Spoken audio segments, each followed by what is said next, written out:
Good morning students. अभी तक हमने हाई स्कूल में दूसरा अध्याय और तीसरा अध्याय कंप्लीट कर लिया है और मैं उम्मीद करता हूं सभी छात्र और छात्राओं से कि उन्होंने अपना गृह कार्य या जो भी फेयर वर्क है अपनी फेयर कॉपी में कर लिया होगा। कुछ ही बच्चे होंगे जो लापरवाही कर रहे होंगे, मगर उनका भुगतान उन्हें खुद करना पड़ेगा। क्यों? क्योंकि अभी करके टेस्ट हुए थे, टेस्ट में क्या किया है, काम पूरा नहीं हुआ होगा तो टेस्ट भी उन्होंने नहीं दिए होंगे। ठीक है, आने वाले समय में फिर दोबारा टेस्ट होंगे, आपके घर घर जाकर टेस्ट लिए जाएंगे तो वहाँ आपको दिक्कत आएगी। इसलिए मैं पहले से आपसे निवेदन कर रहा हूँ, आपको आदेश दे रहा हूँ कि आप अपना कार्य पूरा कर लें।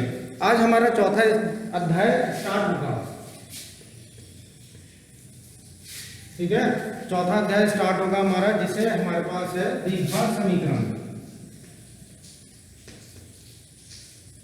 द्विघात समीकरण चौथे अध्याय में है द्विघात समीकरण। द्विघात समीकरण को अपने आप में अगर आप संधि विच्छेद करेंगे, द्वि माने द्वि, द्वि माने द्वि, दो, घात माने जिसकी घात दो हो, जिसकी घात दो होगी वह क्या कहलाएगा, द्विघात समीकरण कहलाएगी और बराबर में जीरो चलेगा। अभी तक हमने दूसरे अध्याय में बहुपद किया था, बहुपद में क्या था हमारे पास कि बराबर में जीरो नहीं चल रहा था, मगर यहाँ अब बराबर में जीरो चलेगा तभी वह समीकरण बनेगी। तो द्विघात समीकरण, द्विघात समीकरण का मानक रूप हमारे पास क्या था, जब हमने बहुपद का, मैंने बहुपद का मानक रूप लिखाया था तो लिखाया था ax² plus bx plus c, ये बहुपद का था। मगर आप इसमें बराबर जीरो लगा देंगे अगर, तो ये क्या हो जाएगी, द्विघात समीकरण हो जाएगी। ठीक है, क्योंकि बराबर पर जीरो आ गया है, होता दोनों में सेम है, इसकी भी घात दो होगी उसकी भी घात दो है। तो द्विघात समीकरण पहचानने के लिए हमें क्या करना है कि घात दो होनी चाहिए। अब अगर हमारे पास खाली ax² बराबर जीरो है तब ये द्विघात समीकरण है, ax² प्लस bx आ रहा है बराबर जीरो है तब भी ये द्विघात समीकरण है, ax² प्लस c आ रहा है तब भी ये द्विघात समीकरण है। मगर bx प्लस c आएगा तो ये द्विघात समीकरण नहीं होगी, ये क्या कहलाएगी, रैखिक समीकरण कहलाएगी। जिसकी घात एक होती है वो रैखिक समीकरण कहलाती है, जिसकी घात दो होती है वह द्विघात समीकरण कहलाती है, जिसकी घात तीन होती है वह त्रिघात समीकरण कहलाती है। ठीक है, तो इस प्रकार से ये एक नंबर का क्वेश्चन आता है कि द्विघात समीकरण का मानक रूप लिखिए। तो द्विघात समीकरण का मानक रूप आप क्या लिखेंगे, ax² plus bx plus c बराबर जीरो। ठीक है, तो जब ये प्रश्नावली आप स्टार्ट करेंगे, जब ये प्रश्नावली स्टार्ट करेंगे तो आपको क्या करना पड़ेगा, कुछ सूत्रों पर ध्यान देना पड़ेगा और वो सूत्र कहीं से स्पेशल नहीं है। कहीं आप ये कहें कि स्पेशल सूत्र आ गए हैं या कहां से ये अलग से सूत्र आ गए हैं, ये वही सूत्र हैं जो आप कक्षा 9 पर पढ़ चुके हैं। जैसे कि a प्लस बी का whole square equal to a² plus 2ab plus b², a minus b का whole square equal to a² minus 2ab plus b², a² minus b² equal to a plus b और a minus b, x plus a और x plus b equal to x² plus a plus b into x plus ab, x cube a cube plus b cube equal to a plus b, a² minus का ab plus b², फिर a cube minus b cube equal to a minus b, a² plus ab plus b², फिर a plus b का whole cube equal to a cube plus b cube plus 3a² plus 3ab²। ठीक है, a minus b का whole cube equal to a cube minus का b cube minus 3a² plus 3ab²। तो इतने सूत्र आपको अपनी कॉपी पे लिख लेने हैं और याद कर लेने हैं, क्योंकि जब ये सूत्र याद होंगे तभी प्रश्नावली करने पर मजा आएगा। क्योंकि सूत्र जब याद होते हैं तो आप एक ही लेंथ में, एक ही सीक्वेंस में आप उन क्वेश्चनों को करते हुए जाएंगे, सूत्र याद होंगे, लगाते जाएंगे, आंसर निकलते जाएंगे। अगर सूत्र याद नहीं है तो आंसर निकालने में थोड़ी दिक्कत होगी, इसलिए इन सूत्रों को याद कर लेंगे फिर सवाल निकालेंगे। तो स्टार्ट करता हूँ प्रश्न नंबर 4.1।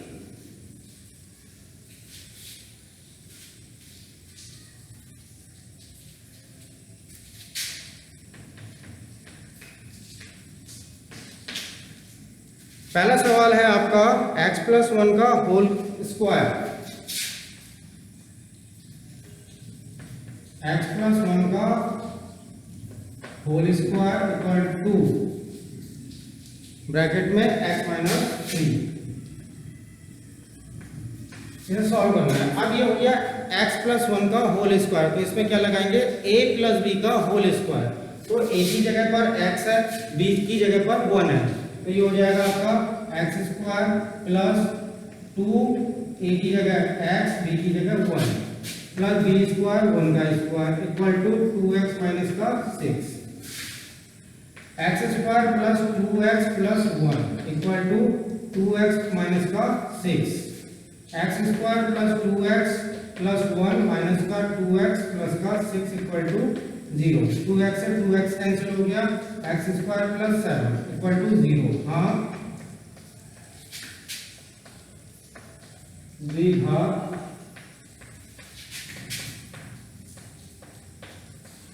समीकरण,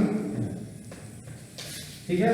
तो ये हो जाएगा हाँ द्विघात समीकरण है, क्योंकि x² में मान आ रहा है तो x² में जो भी मान आएगा वह द्विघात समीकरण हो जाएगी, ठीक है। मगर इसमें एक और चीज ध्यान देने वाली बात है कि x² वाला जो पद है, ये वाला जो पद है x² कुछ भी हो सकता है, 3x² हो सकता है या 6x² हो सकता है, स्क्वायर में होगा। तो x² वाला जो पद होगा वह माइनस में नहीं होगा, ठीक है। अगर वो माइनस में आ भी रहा है तो उसका आप क्या कर देंगे, पक्षांतर कर देंगे, उससे हमेशा प्लस में लेंगे।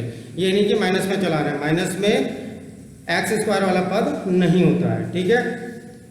इसका सेकंड क्वेश्चन आप खुद करेंगे। जितने क्वेश्चन मैं छुड़ाऊंगा वो सब आपको खुद करने हैं। अब इसका मैं करा रहा हूं थर्ड क्वेश्चन। पहले का तीसरा, तो ये हो गया x+2 x-2 x+1 equal to x-1 x+3, ठीक है। ये वाला क्वेश्चन है।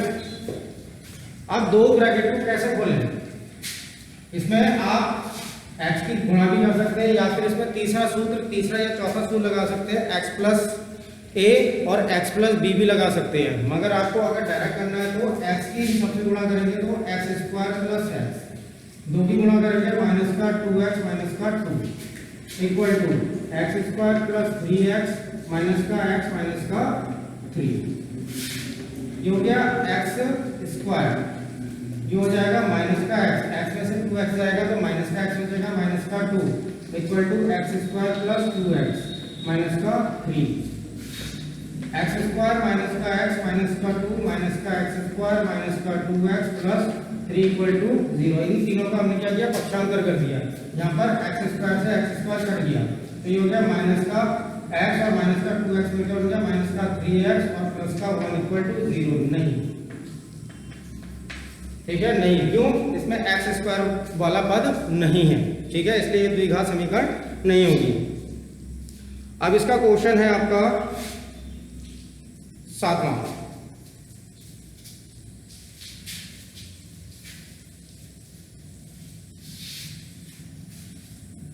सातवें क्वेश्चन में दे रखा है आपका